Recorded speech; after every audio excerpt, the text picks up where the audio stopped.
Hello students, जैसा कि आप सभी को पता है कि जीएसटी के अंदर हमने ये कर लिया है कि टैक्सेबल इवेंट क्या होता है। टैक्सेबल इवेंट क्या होता है? सप्लाई, ठीक है। और हमने ये भी कर लिया है टाइम ऑफ सप्लाई, की समय सप्लाई के टाइम के अकॉर्डिंग ही टैक्स लगेगा, ठीक है। काफ़ी पॉइंट कर लिए हैं। तो सबसे इम्पोर्टेंट बात क्या होती है? सबसे इम्पोर्टेंट बात होती है कि जब भी सप्लाई होगी तो सप्लाई जो भी की गई है, ठीक है, जैसे कि फैक्ट्री वाले से, मैन्युफैक्चरर से लेकर होलसेलर को, होलसेलर से रिटेलर को, रिटेलर से कस्टमर तक जब भी सप्लाई की गई है तो किस वैल्यू पर की गई है, क्योंकि वैल्यू होगी तभी तो टैक्स लगेगा, ठीक है।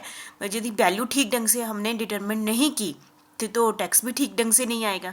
इसलिए वैल्यू क्या होती है, ज़्यादा इम्पोर्टेंट होती है, ठीक है। तो सबसे इस चैप्टर में हम डिस्कस करेंगे वैल्यू ऑफ टैक्सेबल सप्लाई।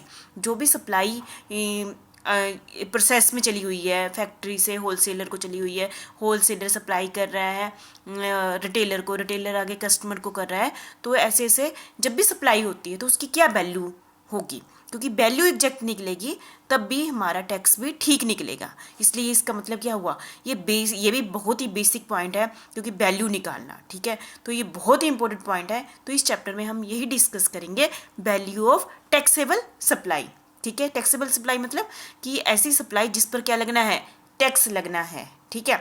तो आप सभी को पता ही है जीएसटी के अंदर टैक्स किस पर लगता है, एड वैलोरम बेसिस पर लगता है, मतलब कि percentage of value of supply of goods, ठीक है। परसेंटेज की बेस पर लगता है ना, मतलब कि आपको पता है कि हर लेवल पर एड अमाउंट होता रहता है तो उस पर टैक्स लगता है। आपने काफ़ी पीछे एग्जांपल भी कर ली है, ठीक है। तो मतलब कि इसमें सबसे इंपॉर्टेंट बात क्या होती है, हम करेक्ट वैल्यू निकालें। यदि हम वैल्यू ऑफ सप्लाई की करेक्ट वैल्यू नहीं निकाली, ठीक है, तो टैक्स भी ठीक नहीं आएगा, ठीक है। तो इस चैप्टर में हम यही डिस्कस करेंगे, वैल्यू ऑफ टैक्सेबल सप्लाई कैसे निकाली जाएगी, ठीक है। In GST tax is payable on ad valorem basis, ठीक है। ये हमने डिटेल में पहले ही कर लिया हुआ है। Percentage of value of supply of goods and service, मतलब कि जितनी भी वैल्यू होगी, वैल्यू कितनी भी होगी, सप्लाई की अमाउंट आ गया, उसके ऊपर टैक्स लगेगा, ठीक है। और correct value of the supply is required. यदि करेक्ट वैल्यू नहीं होगी तो हमारा जीएसटी भी करेक्ट नहीं आएगा, ठीक है। मतलब कि बेस जैसे होता है ना, इनकम टैक्स आपने पढ़ा है, यदि इनकम टैक्स में हम इनकम ठीक ढंग से शो नहीं करेंगे तो उस पर टैक्स भी ठीक नहीं आएगा ना। तो इसलिए हमें करेक्ट वैल्यू चाहिए होती है, वैल्यू ऑफ टैक्सेबल सप्लाई की, ठीक है। और थर्ड है the determination of the value of supply of goods and service on which tax is to be levied ना। फिर उसके बाद हमने करेक्ट वैल्यू आ गई तो उसके ऊपर हम क्या लगा देते हैं, टैक्स लगा देते हैं, ठीक है। तो जो वैल्यू ऑफ सप्लाई है, आप सभी को पता है कि जीएसटी है, ठीक है। तो इसमें कौन सा सेक्शन सबसे इम्पोर्टेंट है, तो ये किस सेक्शन के अंदर आता है, ये किस सेक्शन के अंदर आता है, ये सेक्शन 15 के अंदर आता है। वैल्यू ऑफ सप्लाई जो हमने कैलकुलेट करनी है, कौन से सेक्शन के अंदर आता है, सेक्शन 15 ऑफ सेंटर जीएसटी। कहाँ से आता है, centre GST act, section 15 of the centre GST act, ठीक है। जिसके अंदर हम क्या सप्लाई करते हैं, determination the value of supply. Centre GST rules लागू होते हैं और 2017 कंटेन प्रोविजन, 2017 में प्रोविजन किए गए हैं किसके, valuation of goods, valuation services के डिफरेंट सर्कमस्टांसिस के ने डिफरेंट सिचुएशन में हम सप्लाई की वैल्यू कैसे निकालेंगे, डिफरेंट पर्सन के लिए ये वैल्यू ऑफ सप्लाई कैसे निकालेंगे, ठीक है। तो इसके प्रोसेस है, ठीक है। तो मैं आपके सामने 5 प्रोसेस अभी डिस्कस करूंगी। अभी मैं हेडिंग ही डिस्कस करूंगी, जैसे कि 15.1 ये अभी मैं आपको सिर्फ ओवरव्यू बताऊंगी, फिर इसको डिटेल में अलग अलग स्लाइड्स में, अलग अलग वीडियो में डिस्कस करूंगी। यदि छोटा होगा तो 2 कर दूंगी, नहीं तो 1 कर दूंगी, ठीक है, नेक्स्ट वीडियो में। इसमें मैं बस आपको बस की आउटलाइन ही दूंगी, ठीक है। तो इसके अंदर है वैल्यू ऑफ सप्लाई, कि हमने जो भी सप्लायर जो सप्लाई कर रहा है उसको जब टैक्स लगना है तो वैल्यू ऑफ सप्लाई कैसे कैलकुलेट करनी है, ठीक है। तो ये कौन से में दिया हुआ है, सेक्शन 15 में दिया गया है। तो पहला पॉइंट क्या है, if the value of the supply determine on the basis of transaction value.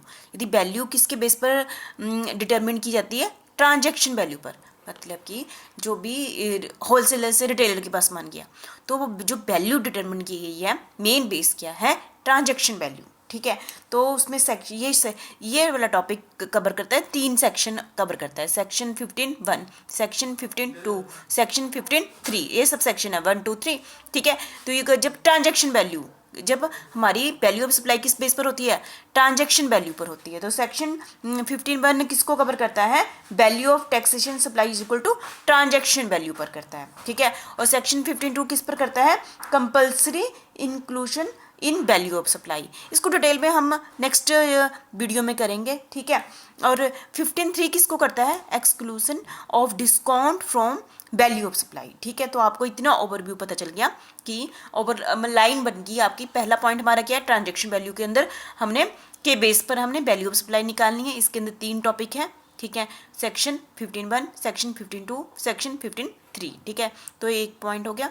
दूसरा है, if the value of supply can not be determine on the basis of transaction value. पीछे जो पिछला पहला पॉइंट था उसमें हम वैल्यू ऑफ सप्लाई किस बेस पर निकालते थे, ट्रांजैक्शन वैल्यू पर। अब हम क्या कह रहे हैं, अब हम ट्रांजैक्शन वैल्यू पर सप्लाई वैल्यू ऑफ सप्लाई नहीं निकालेंगे। हमने इस केस में हम वैल्यू जो है वो ट्रांजैक्शन के बेस पर नहीं निकालेंगे। किस बेस पर निकालेंगे, इस मतलब ट्रांजैक्शन वैल्यू पर नहीं होगा। ये कौन सा सेक्शन का बोलता है, सेक्शन 15(4).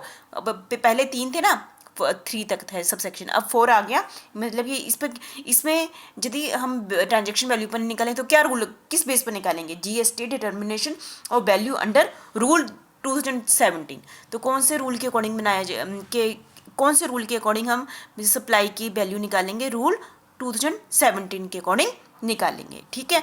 तो आपको पता चल गया, ठीक है। थर्ड है हमारा point, valuation in case of specified supply.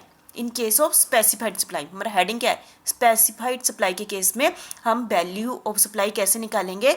इसको कौन सा सेक्शन कवर करता है, सेक्शन 15(5), सेक्शन 15(5), ठीक है। तो ये नोटिफाइड बाय द गवर्नमेंट, ये किसके द्वारा नोटिफाइड किया गया है, गवर्नमेंट के द्वारा। तो ठीक है, तो मैंने आपके सामने ये क्या आज अभी डिस्कस किया, वैल्यू ऑफ सप्लाई कैसे निकालनी है। ये कौन सा सेक्शन है, सेक्शन 15 है, ठीक है। तो इसके अंदर 5 सेक्शन 15(1), 2, 3। तो पहला टॉपिक है ट्रांजैक्शन वैल्यू के बेस पर। दूसरा सेक्शन 15(4), जहाँ पर हम वैल्यू सप्लाई ट्रांजैक्शन के बेस पर नहीं निकालते हैं। किस पर बेस पर निकालते हैं, रूल 2017 के बेस पर निकालते हैं। और हमारा थर्ड पॉइंट आ गया, valuation in case of specified supplies. तो इसके केस में किसकी नोटिफिकेशन के बेस पर लगता है, गवर्नमेंट की। और ये कौन सा सेक्शन कवर करता है, सेक्शन 15(5). तो ओवरऑल आपके पास 5 सेक्शन आ गए, सेक्शन 15(1), 15(2), 15(3), 15(4), 15(5), ठीक है। इसको डिटेल में हम नेक्स्ट वीडियो में आपके साथ डिस्कस करूंगे, ठीक है। Thank you very much.